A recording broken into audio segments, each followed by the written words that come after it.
যে হয়তো আমার কোনো বাক্যে বা কোনো কথায় কেউ ভুল ধরে বসতে পারে। তো ঠিক একই অবস্থা আজকে, যেহেতু আজকে প্রায় সকল শিক্ষক মণ্ডলী আছেন এখানে, তা আমার বক্তব্যে তারা ভুল ধরতে পারবেন এটা আমি বিশ্বাস করি। আছেন তো মোহনপুরের এমপির সাথে ভালো খাতির। আচ্ছা, সৌদি আরবে বিপদে পড়লে আপনার মোহনপুরের এমপি বাঁচাতে পারবে আপনাকে? পারবে? আপনি আমেরিকা ইংল্যান্ডে গিয়ে যদি বিপদে পড়েন, আমার প্রধানমন্ত্রী 1000 বার কল দিলে তাদের ধরার সময় নাই, কোনো গুরুত্ব নাই, ভ্যালু নাই। তো আমি ইংল্যান্ডে বিপদে পড়লে আমার প্রধানমন্ত্রী আমাকে বাঁচাতে পারবে না? আমার প্রধানমন্ত্রী ইংল্যান্ড, আমেরিকা, সৌদির কথা বাদ দিলাম, আমি যদি জঙ্গলে গিয়ে বিপদে পড়ি, তো জঙ্গলে গিয়ে কি আমাকে কেউ সহযোগিতা করতে পারবে? আমার এমপি, মন্ত্রী, চেয়ারম্যান, আমেরিকার প্রেসিডেন্ট, প্রধানমন্ত্রী পারবে না। এখানে দ্বিতীয় কারণ আল্লাহ বলেছে ওয়ালিল্লাহি মা ফিস সামাওয়াতি ওয়া মা ফিল আরজ। আসমান আর জমিনের মধ্যে তুমি যেখানেই থাকো না কেন, ওখানে রাজত্ব কার? আল্লাহর। তাহলে তুমি একে একে মানুষকে কেন দায়িত্ব দিয়ে বেড়াচ্ছ? ওয়া কাফা বিল্লাহি ওয়াকিলা। পৃথিবীর প্রতিটি ইঞ্চি মাটিতে আল্লাহর রাজত্ব আছে, আল্লাহর ক্ষমতা আছে। অতএব তুমি পৃথিবীর যেখানেই থাকো না কেন, তোমার দায়িত্ব আল্লাহকে দাও, আল্লাহ তোমার দায়িত্বশীল হিসেবে যথেষ্ট। আল্লাহু আকবার। আমাদের জন্য আল্লাহ সুবহানাহু তাআলাই যথেষ্ট। নি'মাল ওয়াকিল, তিনি সর্বোত্তম দায়িত্বশীল। নি'মাল মাওলা ও নি'মান নাসির, সর্বোত্তম অভিভাবক এবং সর্বোত্তম সাহায্যকারী। এই জন্য আজকে এই নাম থেকে শিখে গিয়ে বাড়ি থেকে বের হবেন, ছেলে মেয়েকে রেখে যাবেন, ছেলে মেয়েকে স্কুলে পাঠাবেন, সফরে বিদায় দিবেন, প্রত্যেক জায়গায় কাকে দায়িত্ব দিবেন সবার আগে বলেন তো? একটু জোরে বলেন, কাকে দায়িত্ব দিবেন? আল্লাহ। আস্তাউদিউকুমুল্লাহ, আপনার দায়িত্ব আমি আল্লাহকে দিয়ে দিলাম। আপনি ছেলে মেয়েকে স্কুলে দিয়ে এসেছেন, বাসায় রেখে গেছেন, যত আত্মীয় স্বজন আছে তারাও আপনার সাথে মুনাফিকি করতে পারে, তারাও আপনাকে ধোঁকা দিতে পারে। কত চিটাগাংয়ের কিছুদিনের আগের সংবাদ, যে সবচেয়ে বিশ্বস্ত ছিল সেই ওই ছোট্ট মেয়েটাকে জবাই করেছে, জবাই করে সমুদ্রের ধারে ফেলে দিয়ে আসছে। দুনিয়ার কোনো মানুষকে আপনি বিশ্বাস করতে পারবেন না, কিন্তু আল্লাহকে বিশ্বাস করতে পারবেন। এই জন্য সর্বদা মনে রাখতে হবে, প্রত্যেক ধাপে আপনি অন্তরের অন্তরস্থল থেকে আপনার পরিপূর্ণ দায়িত্ব আল্লাহর উপর দিয়ে দেন, এবং আল্লাহ সুবহানাহু ওয়া তাআলা দায়িত্বশীল হিসেবে যথেষ্ট, এবং হতেও পারে, এটাও বিশ্বাস করি। তো এটা বলে আমি যেটা বুঝাতে চাচ্ছি সেটা হচ্ছে যে আল জামিয়া সালাফিয়া ডাঙ্গিপাড়া পবা রাজশাহী বাংলাদেশের একটি ব্যতিক্রম ধর্মী প্রতিষ্ঠান। এই প্রতিষ্ঠানে যেই মানের শিক্ষক মণ্ডলী আছে তা বাংলাদেশের আর দ্বিতীয় কোনো প্রতিষ্ঠান, হানাফে আহলে হাদিস নির্বিশেষে আর কোনো প্রতিষ্ঠানে আছে বলে আমার অবগতিতে নাই, এটা আমি দাবি করে বলতে পারি। তো আপনারা সকলেই দোয়া করবেন যেন আল্লাহ সুবহানাহু ওয়া তাআলা এই দ্বীনি শিক্ষা প্রতিষ্ঠানগুলোকে কবুল করে, আল্লাহুম্মা আমিন। এবং আমরা যে মাটিতে বসে আছি এই মাটিও 100, 150, 200 বছর থেকে অনাবাদ পড়ে আছে, এবং 100, 150, 200 বছর থেকে এই মাটিগুলো বিভিন্ন মসজিদ মাদ্রাসার নামে আছে। যেমন আল জামিয়া সালাফিয়া তেঘরা বিরল দিনাজপুরের মাটিও দীর্ঘ 200 বছরের পুরাতন মাটি। 200 বছর থেকে সেখানে একটি প্রতিষ্ঠান চলতো নিভু নিভু। সেই প্রতিষ্ঠানটি আজ অনেক চাঙ্গা এবং মজবুত এবং মানুষের মধ্যে সাড়া ফেলতে পেরেছে দিনাজপুর সহ রংপুর বিভাগে, আলহামদুলিল্লাহ। তো ঠিক অনুরূপী এই মাটিও দীর্ঘদিন থেকে অনাবাদ এবং অনুর্বর পড়ে আছে। শত শত বছর আগে মানুষজন দান করে গেছে মসজিদ এবং মাদ্রাসার জন্য। সেটা আল্লাহ সুবহানাহু ওয়া তাআলার সন্তুষ্টির কাজে লাগুক। যদিও আশেপাশের এলাকা তেমন ঘনবসতি নয়, আপনারা হয়তো যারা আজকে এখানে বসে আছেন সবাই বিভিন্ন দূর দূরান্ত থেকে এসেছেন। মোহনপুর, বাগমারা থেকে আমি মানুষজন দেখলাম যাদের সাথে সাক্ষাৎ হলো। তা আপনারা যারা দূর দূরান্ত থেকে এসেছেন সকলকেই আন্তরিক অভিবাদন। আল্লাহ আপনাদের এই আশাকে কবুল করুক, আল্লাহুম্মা আমিন। আজকে আমার বক্তব্যের সংক্ষিপ্ত বিষয়বস্তু আল্লাহ সুবহানাহু ওয়া তাআলার কয়েকটি নামের, কয়েকটি গুণাবলীর ব্যাখ্যা। আমরা আল্লাহ সুবহানাহু ওয়া তাআলার আনুগত্য এবং আল্লাহ সুবহানাহু ওয়া তাআলার ইবাদত থেকে দূরে থাকি আল্লাহ সুবহানাহু ওয়া তাআলাকে না জানতে, না চিনতে পারার কারণে। আল্লাহ সুবহানাহু ওয়া তাআলাকে জানা এবং চিনা এটিও একটি ইবাদতের অংশ, এবং যে আল্লাহ সুবহানাহু ওয়া তাআলাকে যত ভালোভাবে জানবে সে আল্লাহ সুবহানাহু ওয়া তাআলার ইবাদত করে তত বেশি শান্তি, তত বেশি মনোযোগ, তত বেশি আগ্রহ ইবাদতে ধরে রাখতে পারবে, যেটাকে আমরা পারিভাষিক নাম দিয়েছি ইহসান। আল্লাহর নবী ইহসান কি? যে তুমি আল্লাহ সুবহানাহু তাআলার ইবাদত করবে যেন তুমি তাকে দেখছো। ফাইন লাম তাকুন তারাহ ফাইন্নাহু ইয়ারাক। যদি এই পর্যায়ে পৌঁছতে না পারো তাহলে এমনভাবে ইবাদত করো যেন আল্লাহ তোমাকে দেখছে। তো এই বাক্যটার ব্যাখ্যা এটাই যে আল্লাহ সুবহানাহু তাআলাকে যত ভালোভাবে জানবে এবং বুঝবে, আল্লাহর সাথে তার সম্পর্ক এবং যোগাযোগটা এত বেশি হবে যেন সে আল্লাহকে দেখতে পাচ্ছে। এবং যখন সে আল্লাহ সুবহানাহু তাআলাকে দেখতে পাবে, এই পর্যায়ে তার বিশ্বাস চলে যাবে, এই পর্যায়ে তার ইয়াকিন চলে যাবে, এই পর্যায়ে তার ঈমান চলে যাবে যে আল্লাহ সম্পর্কে তার জ্ঞানের মাত্রা এত বেশি যে সে যেন আল্লাহ সুবহানাহু তাআলাকে দেখছে। তখন আমি যেমন বড় ব্যক্তির সামনে কোনো কাজ করতে ইতস্তবোধ করি, আপনারা যেমন করেন, ঠিক আল্লাহর কোনো বান্দা আল্লাহকে দেখতে পাচ্ছে এমতো অবস্থায় সে যখন ইবাদত করবে, দুনিয়াতে চলবে, তখন তার পুরো পরিবেশটাই পাল্টে যাবে। এমনভাবে পরিবর্তন হয়ে যাবে যে আর এক হাদিসে রাসূলুল্লাহ সাল্লাল্লাহু আলাইহি ওয়াসাল্লাম বলছেন যে আমি ওই বান্দার হাত হয়ে যাই, আমি ওই বান্দার পা হয়ে যাই, আমি ওই বান্দার দৃষ্টি শক্তি হয়ে যাই, আমি ওই বান্দার শ্রবণ শক্তি হয়ে যাই। এইভাবে মানুষ আল্লাহ সুবহানাহু তাআলার নিকটবর্তী হয়ে যায়। তো এই যে আল্লাহ সুবহানাহু তাআলা সম্পর্কে জানা এবং জ্ঞান অর্জন করা, তার নাম এবং গুণাবলী, এটার ক্ষমতা, এটার শক্তি, এটার পাওয়ার, আমরা কয়েকটি জায়গা থেকে উদাহরণ দিলে সারমর্ম আপনাদের সামনে পেশ করতে পারবো। তার মধ্যে অন্যতম একটি উদাহরণ হচ্ছে সূরা ইখলাস। রাসূলুল্লাহ সাল্লাল্লাহু আলাইহি ওয়াসাল্লাম বলেছেন, কেউ যদি সূরা ইখলাস পাঠ করে তাহলে সূরা ইখলাস তা'দিলু সুলুসাল কোরআন, পবিত্র কোরআনের 3 ভাগের 1 ভাগ হচ্ছে সূরা ইখলাস। তথা সূরা ইখলাস 3 বার পাঠ করলে পরিপূর্ণ কোরআন একবার পাঠ করার সমান নেকি পাওয়া যাবে। বলেন আল্লাহু আকবার। অথচ সূরা ইখলাস 2 লাইনের ছোট্ট সূরা।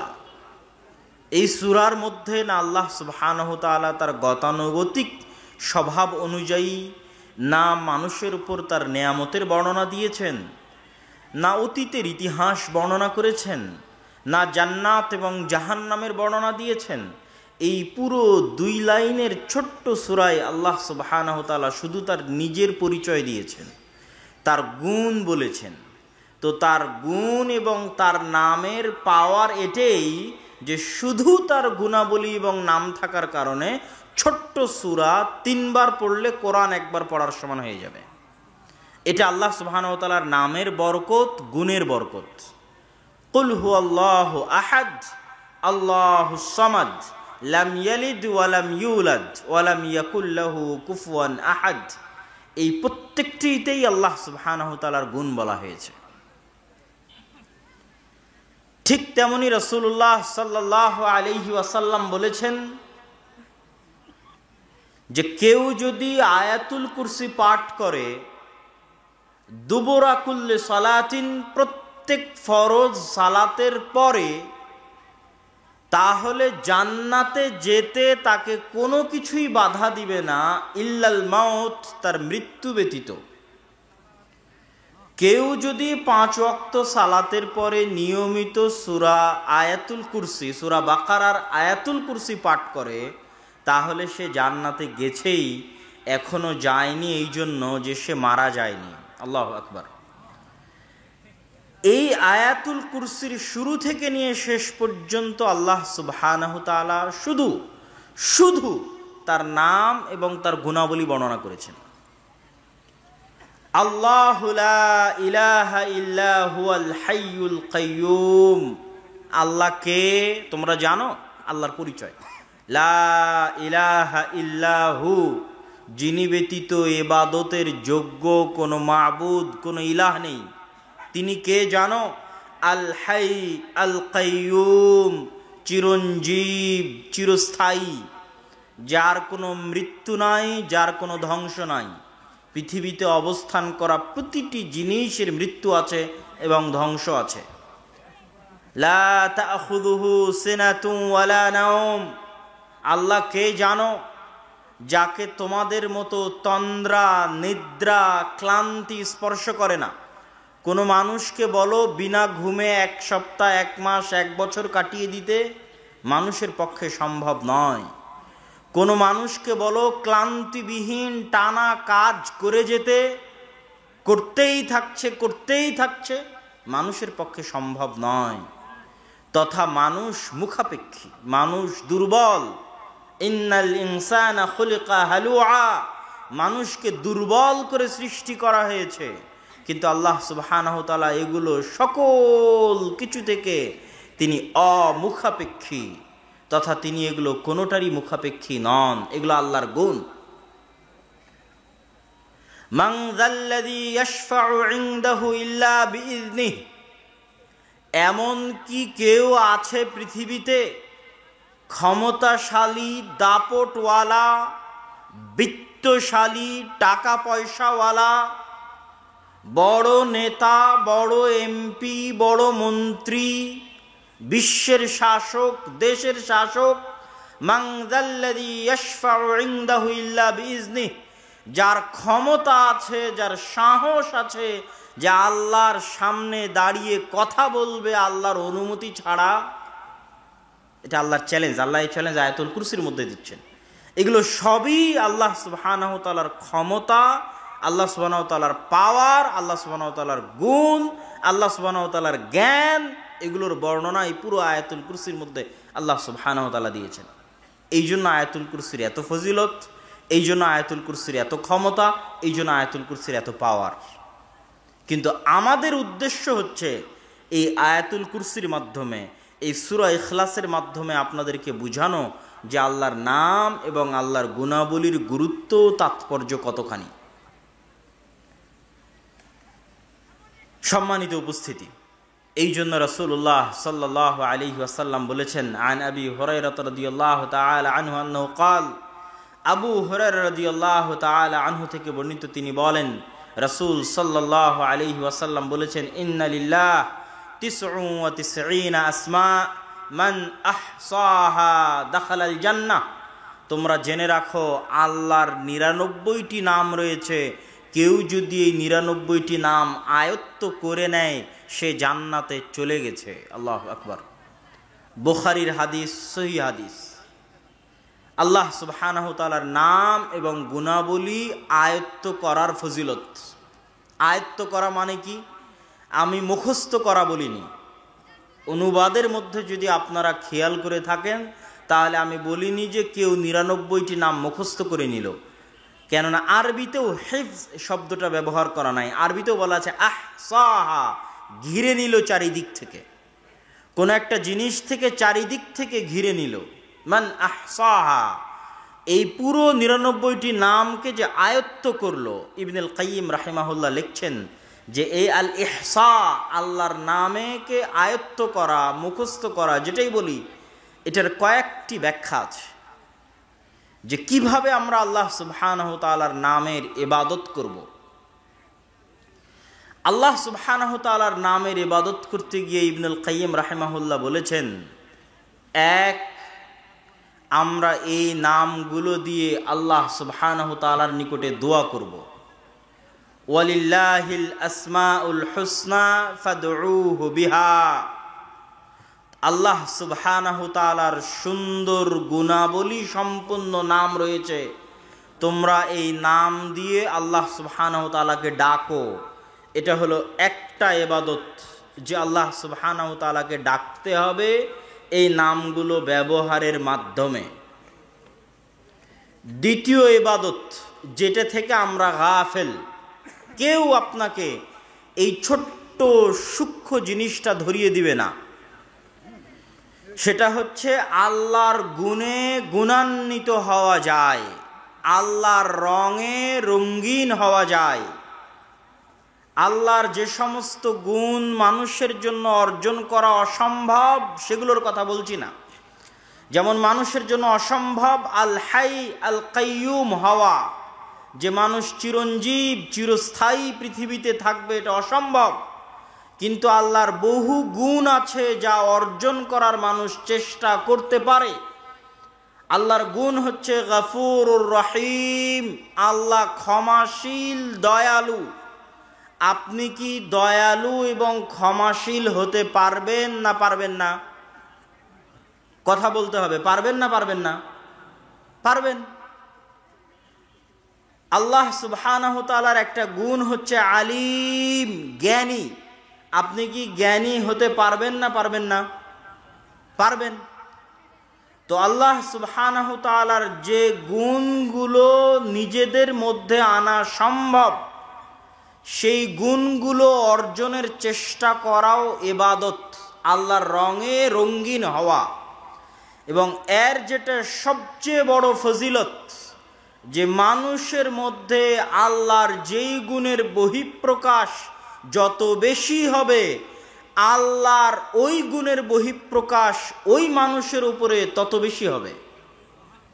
যেমন আপনি যত বেশি মানুষকে ক্ষমা করবেন, আল্লাহ সুবহানাহু ওয়া তাআলা আপনাকে তত বেশি ক্ষমা করবে। আপনি যত বেশি পরিমাণে মানুষের উপর দয়া করবেন, তাহলে আল্লাহর একটি গুণের বহিঃপ্রকাশ আপনার মধ্যে দেখা যাচ্ছে, দয়া। তো আল্লাহর ওই গুণ, দয়ার বহিঃপ্রকাশ আপনার উপর ঘটবে তার চেয়ে তো বেশি আকারে, বেশিভাবে। আর আপনার দয়া তো সীমিত, লিমিটেড। আল্লাহ সুবহানাহু ওয়া তাআলা যদি আপনার দয়া করা দেখে খুশি হয়ে আল্লাহ দয়া করেন, তাহলে আল্লাহ সুবহানাহু ওয়া তাআলার দয়া হচ্ছে আনলিমিটেড, যার সাথে কোনো কিছুর তুলনা সম্ভব নয়।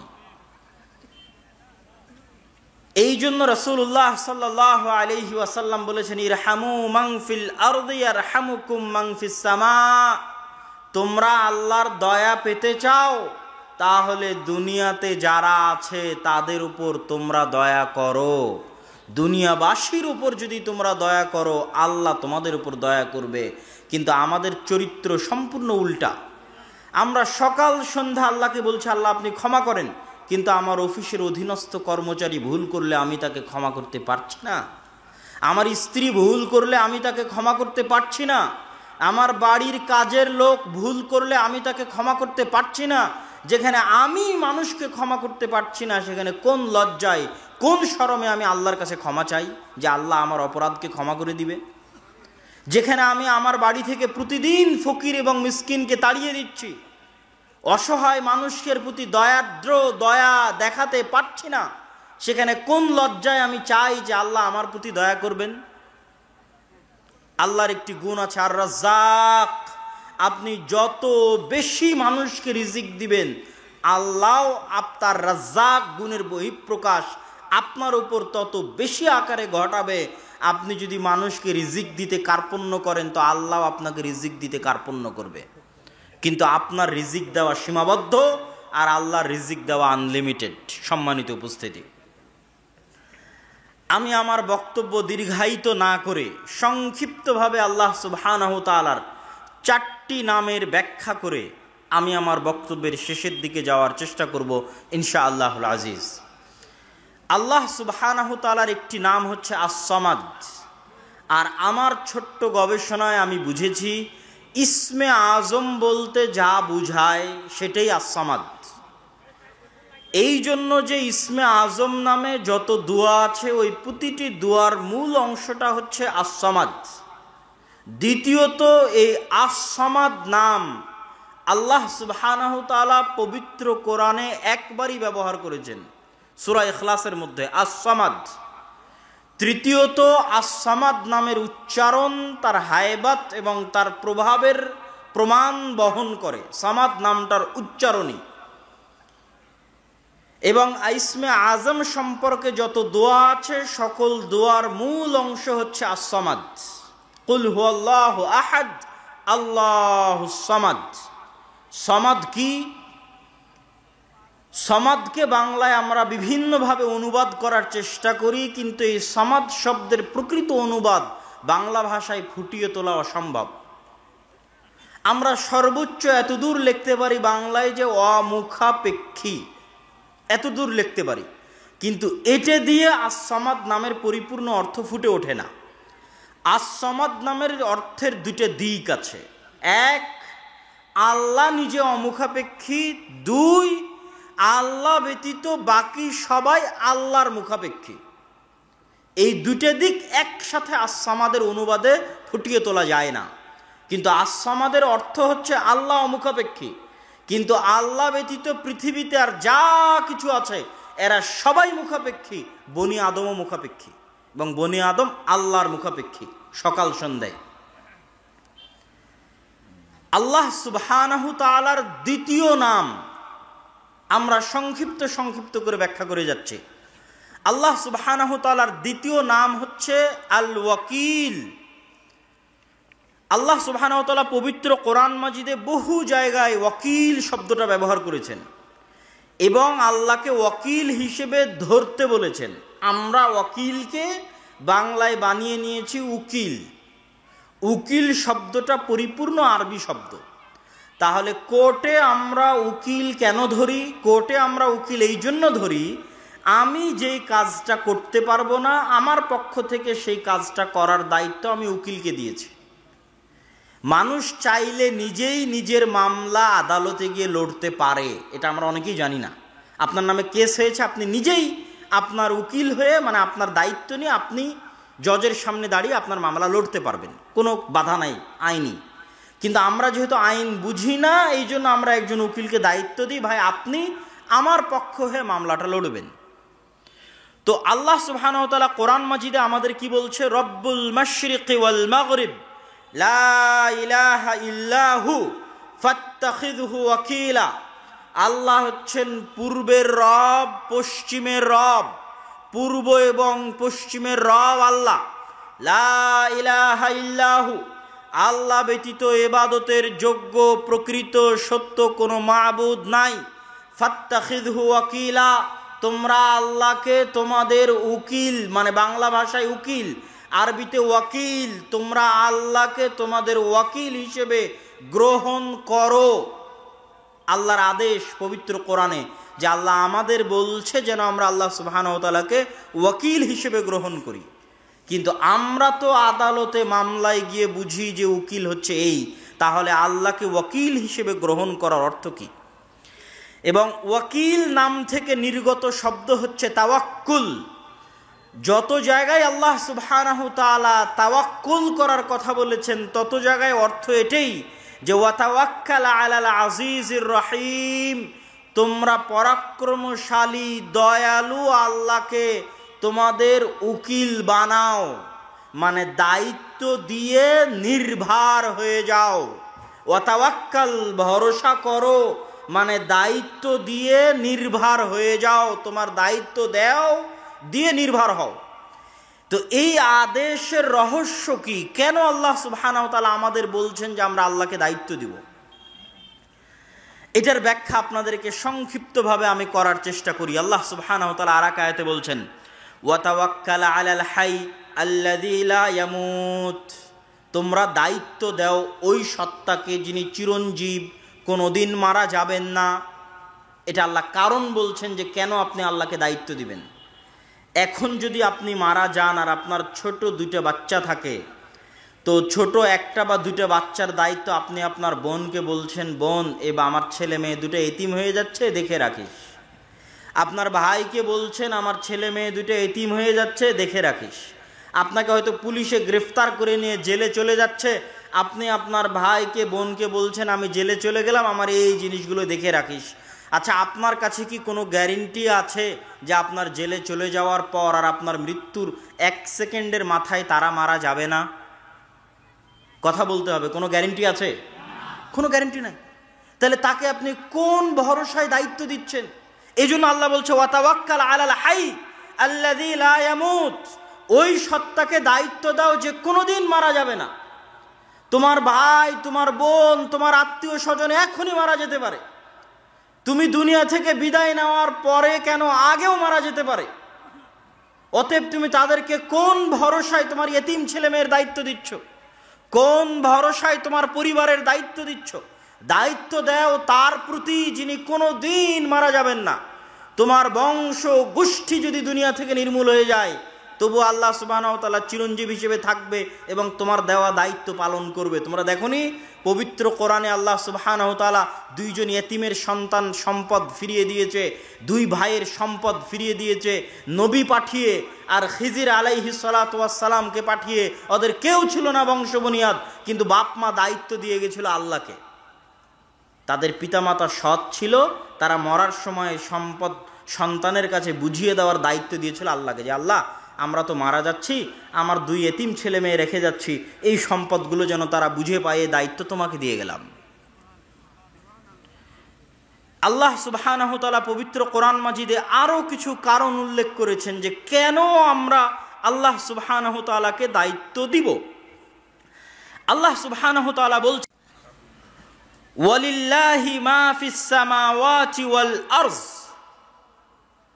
ওয়া কাফা বিল্লাহি ওয়াকিলা। আল্লাহ সুবহানাহু তাআলার রাজত্বে, ক্ষমতায় আসমান এবং জমিন এবং তার মাঝে যা কিছু আছে সকল কিছু রয়েছে। আর আল্লাহকে যদি তোমরা দায়িত্ব দাও, তো আল্লাহ দায়িত্বশীল হিসেবে তোমাদের জন্য যথেষ্ট। এখানে দ্বিতীয় কারণ বলা আছে আপনি কেন আল্লাহকে দায়িত্ব দিবেন। আজকে এই বাক্যের অর্থটা আমি খুব ভালোভাবে এই জন্য অনুভব করতে পারি, প্রত্যেক যারা বিদেশে গেছে তারা বুঝতে পারবে। আপনি আজ পলাশিতে আছেন, বাগমারায় আছেন, মোহনপুরে আছেন, তো মোহনপুরের এমপির সাথে ভালো খাতির।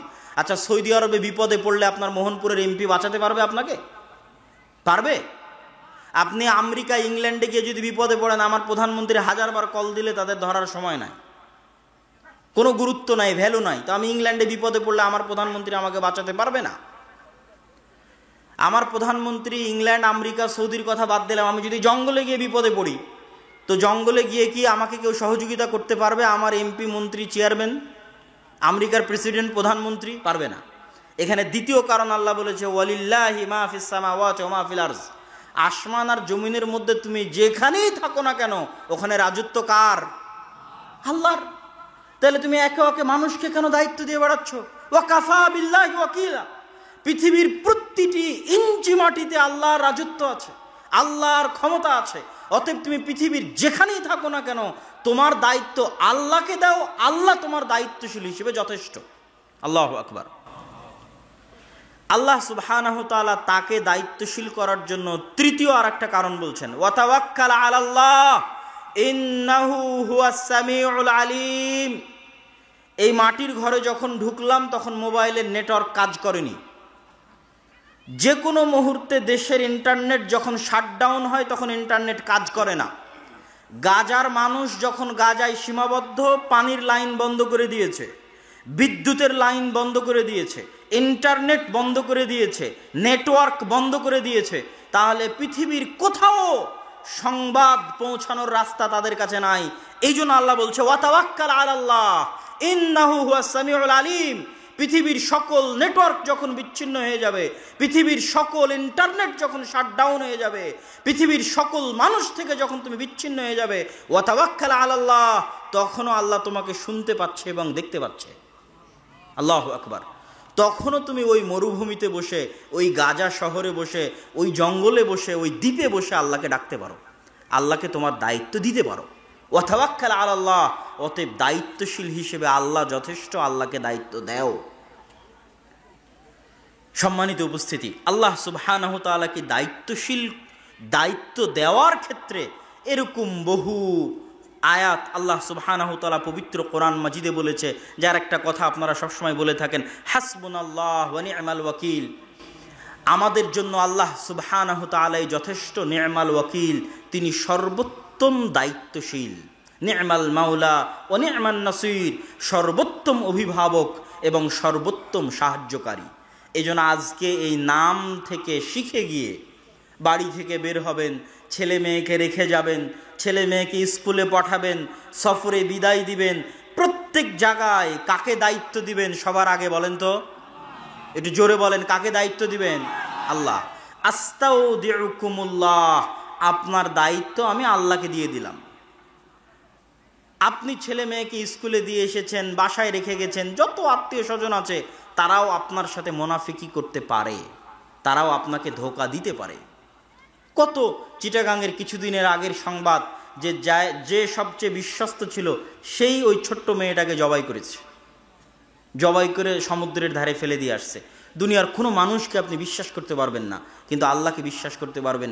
এই জন্য সর্বদা মনে রাখতে হবে, প্রত্যেক ধাপে আপনি অন্তরস্থল থেকে আপনার পরিপূর্ণ দায়িত্ব আল্লাহর উপর দিয়ে দেন, এবং আল্লাহ সুবহানাহু ওয়া তাআলা দায়িত্বশীল হিসেবে যথেষ্ট। আল্লাহ সুবহানাহু ওয়া তাআলার আরেকটি নাম লতীফ। লতীফ শব্দের অর্থ হচ্ছে সূক্ষ্মদর্শী। সূক্ষ্মদর্শীর দুটো অর্থ। আল্লাহ যে সূক্ষ্মদর্শী তার দুটো অর্থ। এক, আল্লাহ আমাদের অন্তরের কথা সূক্ষ্মভাবে পড়তে পারেন এবং বুঝেন। লতীফুম বিযাতিস সুদূর। পৃথিবীতে কোনো মানুষের অন্তর হুবহু অনুভব করতে পারে না। আপনার বাপ মাকে আপনি যেই পরিমাণ ভালোবাসেন, আপনার স্ত্রীর অন্তরে ওই ভালোবাসা কপি পেস্ট করে দিতে পারবেন না। এটা কম্পিউটারের সফটওয়্যার নয় যে কপি করে পেস্ট করে দিলেন তাহলে আপনি যেমন ভালোবাসছেন আপনার বাপ মাকে, আপনার স্ত্রীও তেমন ভালোবাসবে। এটা হয় না। পৃথিবীতে এই টেকনোলজি, এই সফটওয়্যার নাই। তাহলে আপনি যখন খুব দুঃখে, তখন আপনার দুঃখ হুবহু বুঝতে পারার মতো দুনিয়াতে কেউ নাই। আর আপনি যখন খুব আনন্দে, তখন আপনার খুশি হুবহু বুঝতে পারার মতো দুনিয়াতে কেউ নাই। তাহলে দুনিয়ার প্রতিটা মানুষ একক, তার সুখ এবং তার দুঃখ নিয়ে একক। সে যখন কঠিন বিপদে তখন একক। আপনার স্ত্রী আপনার বিপদ বুঝতে পারবে না, আপনার মতো করে অনুভব করতে পারবে না। আপনার বাপ আপনার মতো করে অনুভব করতে পারবে না। কিন্তু লতীফুম বিযাতিস সুদূর, একমাত্র হুবহু আপনার মতো করে অনুভব করতে পারবে কে বলেন তো? আল্লাহ।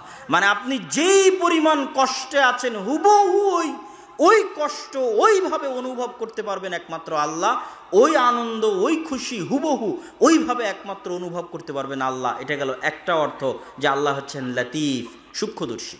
দ্বিতীয় আর একটা অর্থ, আল্লাহ সুবহানাহু তাআলা যদি কোনো কাজ পৃথিবীতে করতে চান তাহলে তিনি সূক্ষ্মভাবে করেন। আল্লাহ সুবহানাহু তাআলা কোনো কাজ হুমজিক্যালি, হঠাৎ, ইনস্ট্যান্ট আল্লাহ সুবহানাহু তাআলা কোনো পদক্ষেপ গ্রহণ করেন না। আচ্ছা, ইউসুফ আলাইহিস সালাতু ওয়াস সালাম যখন 7 বছর জেলে, তখন আল্লাহ কি ফেরেশতা পাঠিয়ে জেলের দেওয়াল ভেঙে ইউসুফ আলাইহিস সালামকে বের করতে পারেন না? পারেন না? পারেন। যেটা আল্লাহ সুবহানাহু ওয়া তাআলার কাছে কিছুই না। যখন ফেরাউন অত্যাচার করছে 300-400 বছর বনি ইসরাইলের উপর, তো আল্লাহ কি ফেরাউনকে মৃত্যু দিতে পারে না? পারে না? পারে না? পারে। কিন্তু আল্লাহ সুবহানাহু ওয়া তাআলার কোনো পদক্ষেপ ইনস্ট্যান্ট নয়, সাথে সাথে নয়। আল্লাহ সুবহানাহু ওয়া তাআলা যেটা করেন খুবই সূক্ষ্মভাবে করেন। এটার একটা প্রমাণ দিই। এটার প্রমাণ কোরআনের একটি আয়াত থেকে দিই। সেটা হচ্ছে ইউসুফ আলাইহিস সালাতু ওয়াস সালাম স্বপ্নে দেখলেন, ইয়া আবাতি ইন্নী রাআইতু আহাদা আশারা কাওকাবা, হে আমার বাবা, আমি দেখছি 11টা তারকা আমাকে সিজদা করছে। তো এই 11টা তারকার সিজদার বাস্তবায়ন 1 সেকেন্ডে সম্ভব। 1 সেকেন্ডে সম্ভব যে ওনার 11 ভাই ওনাকে এসে সিজদা করবে, ব্যাস হয়ে গেল। কিন্তু এই 11টা তারকা সিজদা করবে ওনাকে, এটা বাস্তবায়ন হতে সময় লাগলো 40 বছর। এবং ওই 40 বছরে ইউসুফ আলাইহিস সালাতু ওয়াস সালাম কুয়াতে নিক্ষিপ্ত হলেন, কুয়া থেকে উঠে বাজারে বিক্রি হলেন, কৃতদাস হিসেবে মানুষের বাড়িতে কাজ করলেন, মিথ্যা অপবাদে জেলখানায় গেলেন, জেলখানা থেকে বের হয়ে মন্ত্রী হলেন। তারপরে তার ভাইয়েরা তার কাছে আসলো, তখন এবার তার ভাইয়েরা তাকে সিজদা করলো। তখন কোরআন বলছে, কোরআনে আল্লাহ বলছে যে ইউসুফ আলাইহিস সালাতু ওয়াস সালাম বলছেন, ইন্না রব্বি লাতীফুল লিমা ইয়াশা। এই যে আমার ভাই 11 ভাই আমাকে সিজদা করলো, এটা হচ্ছে ওই স্বপ্নের ব্যাখ্যা। হাদা তা'বিলু রুইয়া, আমার স্বপ্নের ব্যাখ্যা। কিন্তু আমার প্রতিপালক খুবই সূক্ষ্মদর্শী, তিনি ইনস্ট্যান্ট 1 ধাপে 1 মিনিটে কোনো কাজ করেন না, তার প্রতিটা কাজ সূক্ষ্ম। এই জন্য আপনি যখন দেখছেন আপনার সামনে ঘন বিপদ, তো হতাশ হওয়ার কিছু নাই। এই বিপদ এক সময় কেটে গিয়ে ভালো দিন আসবে, যেটা আপনি জানেন না, কেননা আল্লাহ সাথে সাথে আপনার ওই বিপদ দূর করবেন না। এর জন্য আল্লাহ সুবহানাহু ওয়া তাআলা পৃথিবীতে ওসিলা তৈরি করবেন, ওয়াসাইল তৈরি করবেন। ফেরাউনকে ডুবিয়ে মারার জন্য আল্লাহ ওয়াসাইল তৈরি করেছেন। মুসা আলাইহিস সালামকে পাঠিয়েছেন, দীর্ঘদিন যাবৎ মুসা আলাইহিস সালামকে লালন পালন করেছেন। তারপরে মুসা আলাইহিস সালামের সাথে কত ঘটনা, জাদুকরদের ঘটনা, 9-10 রকমের আযাব ফেরাউনের উপর, ফেরাউনের ঈমান না আনয়ন করা, সব মিলিয়ে একটা সময় মুসা আলাইহিস সালাম যখন পালিয়ে যাচ্ছেন, তারপরে তখন ফেরাউন সেখানে ডুবে মারা যাচ্ছে। তো কোনো কিছু আল্লাহ সুবহানাহু ওয়া তাআলা ইনস্ট্যান্ট সাথে সাথে বাস্তবায়ন করবেন না, তিনি বাস্তবায়নের সূক্ষ্মদর্শী। মানুষও বুঝতে পারবে না যে আল্লাহ সুবহানাহু ওয়া তাআলা এই কাজ কিভাবে করবেন। আজকে আমাদের আলোচনার আল্লাহর গুণাবলীর শেষ নাম আশ-শাকুর, আল্লাহ সুবহানাহু ওয়া তাআলা শুকরিয়া আদায়কারী। আজকে আপনারা এই অনুষ্ঠানে দূর দূরান্ত থেকে এসেছেন, তো আমি আপনাদের শুকরিয়া আদায় করছি। আপনি আমাকে বিপদে সহযোগিতা করলে আমি আপনার শুকরিয়া আদায় করব, আমি আপনার করলে আপনি আমার শুকরিয়া আদায় করবেন। তো আমরা আল্লাহর কি উপকার করেছি যে আল্লাহ আমাদের শুকরিয়া আদায় করবে? আমার প্রশ্ন কি বুঝতে পারছেন? আল্লাহ যে তার নাম বললেন যে আল্লাহ হচ্ছেন শাকুর, শুকরিয়া আদায়কারী, তো আমরা আল্লাহর কি উপকার করলাম আর আমাদের কি উপকার করার সামর্থ্য আছে যে আল্লাহ আমাদের শুকরিয়া আদায় করবেন? নাই। আমাদেরকে আল্লাহ সুবহানাহু ওয়া তাআলার নিকটে কোনো উপকার পৌঁছানোরও সামর্থ্য নাই, কোনো ক্ষতি পৌঁছানোরও সামর্থ্য নাই। তাহলে আল্লাহ শুকরিয়া আদায় করবেন কিসের? আল্লাহ শুকরিয়া আদায় করবেন আমরা দুনিয়াতে থাকা আল্লাহর বান্দাদের যে সহযোগিতা করব ওটার। কথা মনে হয় বুঝতে পারেননি। আল্লাহ পৃথিবীর এই লজিকটা আমাদের লজিকের বাইরের ভিন্ন লজিক। আমাদের দুনিয়ার লজিক হচ্ছে আমি তাকে সহযোগিতা করেছি তো সে আমার শুকরিয়া আদায় করবে। আল্লাহ বলছে না, তুমি তার থেকে শুকরিয়া আদায়ের আশা রাখিও না। আমি ওয়াদাবদ্ধ তোমার সাথে, তুমি বনি আদমের সহযোগিতা করো, বনি আদম তোমার সহযোগিতার নিমক হারামি করুক, বনি আদম তোমার সহযোগিতার উল্টা প্রতিদান দিক, বনি আদম তোমার সহযোগিতার বিপরীতে তোমাকে লাথি দিক, এই চিন্তা করে তোমরা কাউকে সহযোগিতা করিও না যে আমি পাল্টা তার কাছ থেকে ধন্যবাদ এবং ভালো ব্যবহার পাবো। তোমরা আমার ওয়াদা শুনে রাখো যে তোমরা মানুষকে সহযোগিতা করো, আমি তোমাদের শুকরিয়া আদায়কারী। আল্লাহু আকবার। এই জন্য ওই মহিলা যখন, পতিতালয়ের মহিলা যখন কুকুরকে পানি পান করালো, দুনিয়ার লজিকে শুকরিয়া হচ্ছে কুকুর ওই মহিলার আনুগত্য করবে এবং করেও। কুকুর তার মনিব যে তাকে সহযোগিতা করবে, যে তাকে খাওয়াবে, তারও আনুগত্য করবে। কিন্তু আল্লাহর লজিক হচ্ছে যে এই মহিলা যেহেতু আল্লাহর একটা সৃষ্টিজীবকে সহযোগিতা করলো, তো এখন এই মহিলার শুকরিয়া আদায় কে করবে? আর আল্লাহর শুকরিয়া আদায়ের কোনো লিমিট আছে? কোনো লিমিট নাই। তো আল্লাহর শুকরিয়া আদায় স্বরূপ বললেন তোমার সব গুনাহ ক্ষমা, তুমি জান্নাতে। আল্লাহু আকবার। এই জন্য কখনো আত্মীয় স্বজন, ভাই বোন, পাড়া প্রতিবেশী কারো প্রতি অন্তরে সংকীর্ণতা রেখে সহযোগিতা থেকে বিরত থাকবেন না। আপনি সহযোগিতা করবেন, আপনার শুকরিয়া আদায় করবে আল্লাহ। আর মানুষের শুকরিয়া সীমাবদ্ধ। মানুষের শুকরিয়া নিয়ে কি করবেন? মানুষ 100 টাকা দিয়ে শুকরিয়া আদায় করবে, 500 টাকা দিয়ে শুকরিয়া আদায় করবে, আর আল্লাহ সুবহানাহু ওয়া তাআলা কিভাবে আপনার শুকরিয়া আদায় করবে আপনি নিজেও জানেন না। সুতরাং আল্লাহর শুকরিয়ার আশায়, আল্লাহর কাছ থেকে প্রতিদান পাবেন এই আশায় মানুষকে সহযোগিতা করতে হবে। সম্মানিত উপস্থিতি, আমি আমার বক্তব্যের শেষের দিকে গিয়ে আপনাদেরকে উদাত্ত আহ্বান জানাতে চাই যে আল জামিয়া সালাফিয়া ডাঙ্গিপাড়া পবা রাজশাহীতে আগামী 23 ও 24 নভেম্বর তথা এক সপ্তাহ পরেই সালাফি কনফারেন্স আছে। দেশ এবং বিদেশের আলেম ওলামাগণ উপস্থিত থাকবেন। উক্ত সালাফি কনফারেন্সের প্রচার প্রসার সহ বিভিন্ন এলাকা থেকে আপনাদের অংশগ্রহণ করার উদাত্ত আহ্বান জানাচ্ছি। পাশাপাশি আজকে যদি মাসিকাল ইতিসাম সহ আমাদের বই পুস্তক থাকে সেগুলো মূল্যায়ন করার চেষ্টা করবেন। এই আহ্বান আপনাদের সামনে রেখে আমাদের আদ-দাওয়া ইলাল্লাহর মসজিদ ভিত্তিক মক্তবের কার্যক্রম সম্পর্কে আপনারা অবগত আছেন এবং মসজিদ ভিত্তিক মক্তবের কার্যক্রম যেভাবে পরিচালনা হচ্ছে আপনারা আল্লাহর কাছে দোয়া করবেন আল্লাহ যেন এটাকে কবুল করে। আল্লাহুম্মা আমিন। আমরা প্রায় 4টি জেলা সফর করে 126টি মসজিদে গিয়ে প্রায় 250-র কাছাকাছি মক্তব আমরা উদ্বোধন করেছি এবং এই সফর আমাদের রাজশাহীর সালাফি কনফারেন্সের পরে পুনরায় শুরু হবে ইনশাআল্লাহ। আপনারা যারা যেখান থেকে এসেছেন নিজ নিজ এলাকায় ফিরে গিয়ে মসজিদ ভিত্তিক দিন শিক্ষা কার্যক্রমকে চাঙ্গা করুন, মজবুত করুন। যে মসজিদে মক্তব আছে সেই মক্তবকে কীভাবে উন্নত করা যায় আমাদের সাথে যোগাযোগ করে আমাদের সিলেবাস নিয়ে, আমাদের যে ম্যানেজমেন্ট সিস্টেম আছে সেটা নিয়ে সেই মসজিদের মক্তবগুলোকে উন্নত করুন। এবং মুসলমানদের সন্তানের দিন শিক্ষার ব্যবস্থাকে নিশ্চিত করুন। আপনাদের সামনে এই দাবি, এই দাওয়া রেখে আমি আমার সংক্ষিপ্ত বক্তব্য এখানেই শেষ করছি। আসসালামু আলাইকুম ওয়া রাহমাতুল্লাহি ওয়া বারাকাতুহু।